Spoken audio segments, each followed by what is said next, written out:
मैं बना और लेती फिर हूँ। एक दिन तू कोर्ट के मेरी बाहर, जगह पूरे रोहित, घर की डस्टिंग आज करके तुम अपना ही केस पांचों हार गए, बच्चों को स्कूल वो के भी लिए उस तैयार लड़की करके से भेज देना जिसकी और तुमने दोपहर कभी का खाना कदर ही बनाने नहीं के की। बाद कपड़े रेखा, धोकर सुखा मुझे देना। माफ कर दो। उसके बाद हम मैं दोनों इतनी बड़ी मिलकर अमाउंट बाजार कहाँ से जाकर लाऊंगा? सब्जी ले मैं आएंगे, हर महीने फिर पैसे डिनर की नहीं दे तैयारी सकता कर लेंगे तुमको। और उसके पैसे बाद वहीं से लाना बस जहाँ से बस तुम मेरे भाभी, पापा को लाने के लिए मैं माँ मजबूर बाबूजी करते को थे। दवाई देकर एक पिता सबके लिए अपनी नाश्ता बेटी बना की देती हूँ शादी उसकी खुशहाली के भगवान, लिए करता ये है, कहाँ ना लाकर कि फंसा दिया सारी मुझे। जिंदगी कर्जदार मेरे घर बनने में के तो लिए। गिनती की 8 अरे, रोटियां और 2 मेरे सब्जी ही बनती बेटे थी की किताब और पढ़ नाश्ता पढ़ कर निपट ज्ञान जाता था। बांट रही हो। यहाँ तो रोटियों का वकालत की ढेर किताब और तो सब्जियां ससुराल में ही पढ़ी थी बड़े-बड़े ना। पतीलों में बनानी पड़ती है। बिल्कुल, नाश्ता यहाँ मेरी बनते गलती बनते रही। लंच का टाइम हो जिस जाता है पैसे और से लंच मैंने बनते इसकी बनते शादी डिनर की का। थी, मुझे वो पैसे अभी पहले इसकी मुझ पढ़ाई में में तुम्हारे लगाना पूरे चाहिए परिवार था। का नखरा उठाने और की आज और ताकत रेखा नहीं बची। एक मैं ऐसे जानी नहीं रह मानी सकती। वकील के रूप में काम कर तो रही है। क्या चाहती हो तुम?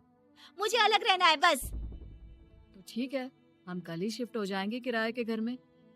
इतना बड़ा घर होते हुए हम किराए पे क्यों रहेंगे? ना जी ना, घर में ही दीवार खड़ी करो अपने हिस्से के आगे। घर के साथ साथ घर की खुशियों में भी दीवार खींच जाती है। ऐसे ही कई महीने बीत जाते हैं और नंदिता माँ बन जाती है। बच्चे के आने से अभिषेक के कंधों पर खर्चों का बोझ आ पड़ता है।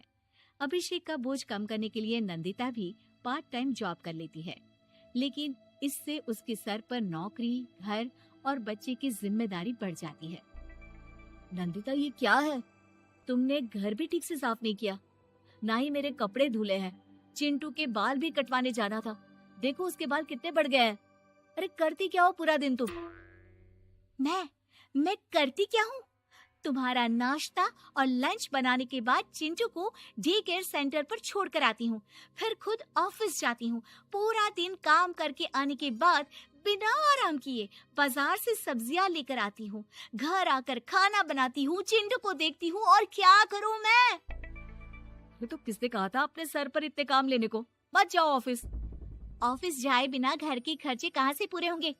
चिंटू की डे केयर का खर्च, उसके लिए बेबी फूड का खर्च, प्रेस वाले का खर्च, ये सब तुम्हारी सैलरी से होता नहीं है। अगर परिवार से अलग नहीं होती तो इतनी मुसीबतें नहीं उठानी पड़ती तुम्हें। तुम्हें परिवार के साथ मिलकर काम करने में दिक्कत थी, लेकिन काम तो अब भी बहुत है तुम्हारे सर पर। चिंटू को भी डे केयर भेजने की जरूरत नहीं पड़ती। उसको गोद में खिलाने के लिए दादा दादी और घर के सभी बड़े होते। उसके साथ खेलने के लिए उसके भाई बहन भी होते।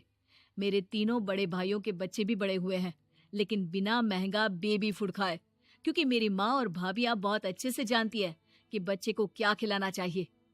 बिजली के बिल जैसे खर्चे भी सब मिलकर बांट लेते थे, लेकिन तुम्हें तो सबसे अलग रहने में ही मजा आता है, तो अब शिकायत क्यों करती हो? बस करो अभिषेक, बस करो। मैं मानती हूँ कि मैं गलत थी। मेरे एक गलत फैसले ने हमें बिल्कुल अकेला कर दिया है सबसे।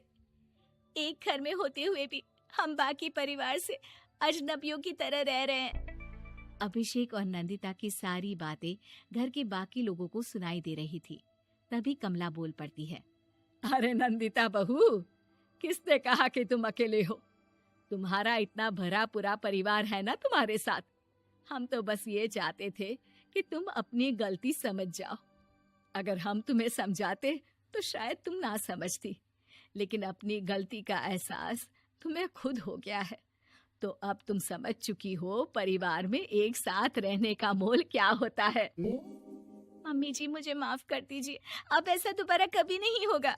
अरे माफी बाद में, पहले मेरा पोता जरा मेरी गोद में तो दे, और तू जाकर सबके लिए चाय बना ला।